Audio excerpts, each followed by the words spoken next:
hop, skip, and a jump away. We play hopscotch in minefields. We built our house on a trapdoor foundation. Our world sleeps beneath the pretense of anticipation. So here we lay at a sound burial. 60 soldiers' footprints below the surface of this bubble. Centipedes march in rows of 3, 20 leagues from breaking through the ribbon of insanity. We wrote novels, sending ripples through windows and glass eyes. Dying to save our minds, dying to change our minds. Minding our manic manners, watching both hands with both hands. Handling snakes for Jesus Christmas. Handing a handgun to the hands watching. Licking the calamine off the trigger finger. The hands of time itch our clock. I'm timing time, watching repair, reaping my seeds. Tearing our spine from the seams with which it's sown. Jumping into the crevice of my mind, replays, hence I stand today, just a hop, skip, and a jump away. It's a time capsule built from my bare thoughts. In it depicts a rotunda illustrating my story of the nostalgic nomad who lived his life traveling corner to corner. In a surreal cube of cartoon plots, yeah. It looks like an advice column or words of a feather, but it's a pile of dead fish bones dipped from my lips, served on a plate of leather. It is a mimic slinging cranberry scones and raspberry microphones. The crowd of elbows cools off in the salt cellar, whose fan is a propeller of 5. Make that 4 swords pulled from hope. There's a sauna hanging from Teflon rope knotted on a gondola inside. Kids pass Kelvin thermometers until someone battles with voices. Exactly. Exacto butterfly knives cut definition on silk. It's a gateway to stardom where gangsters pack a lunchbox of pop rocks and mother's milk. Monosyllabic words are traded back and forth like drum loops. Red wine is also shared in a law library with my hip honky troops. Rompo digs for trout in a mirage. KJ's laughter is red crayon wax, circles, hides, and burlap sacks. This collage drips on your one-track mind, and I stretch my tailbone and sprint laps. It's the skeleton artist. Our music is warm tea with your after-dinnerman's vampire bicuspid shot in your arteries from my blowgun. Glow, sun, glow. The corona reflects on the window, hosting your thumb as the base of your visor. This is my riot act. Acting out of breath.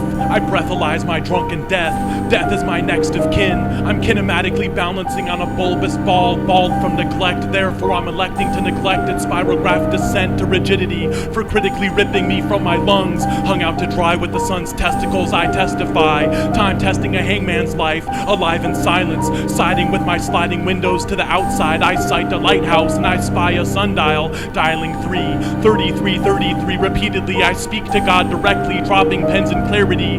Clairvoyant communique, communion for a lunch break. Shaking my head with the clock's beat, beating around a burning bush. Brushing my hair out of the eyes of fortune. Lying on her back on my futon, I refute the draw of downward and her retraction to my words. Catch a cold knuckle in a face full of duct tape. Take my hand, it's a leper's farewell. Well-wishing, tossing coins into your gasp of surprise. I'm dying to sell my last breath. Before I breathalyze my drunken death, I reiterate to resurrect neglected sets of my genius, my tortured genius, dissected for science, crucified for dying dogma, infected with a tapeworm. Were we some in a wormhole with a head like a hole? I hold my attention clumsily.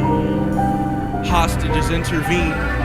Teleport smoke screens, nauseous apostles, appalled map maker, God sake, given born third world puppet stream, square dance crusade fiction upholstery. Uphold nobly, life force with no belly. Totally R. Kelly when a man loves misery. Make love in a blizzard. Hitchhike to the junction where the sunrise melody makes my fucking ears bleed. Here's Weed Eater Pecker Man. Hawaii's got better sand. Trapdoor jams like Eddie Vedder's band. But on the other hand, I decode decomposing souls to their final strand. Strain my eyes waiting for over-exaggerating without ever stating the elegant fashion mermaids engage in mating. Evading, hold this cold kiss from the coldest depths of the solstice, while noticing the encompassing magnitude of this opus. I won the Pulitzer Prize when I described the octopus eyes as he sodomized the goldfish. Then I'll reiterate to resurrect my words marching in cement shoes, brewed in 25 cc's of epoxia, hung from a maple tree, free conceptually, a victim bludgeoned by the hands of gerontology. An age-old fable, freeze-dried in a bed of sub-zero avalanche, preserving my diary's flesh, mummified wrapped in my text, blessed by the breeze of struggle. I snuggle next to my stuffed mandibles, choking on sore words, marching with the scent of vengeance on their breath. So I dug a moat around my physical residence, digging up the sediments of my soil-sown mentality to break free from the cookie-cut mold. Yet only free conceptually, I sleep conceptually and breathe conceptually, speaking literally.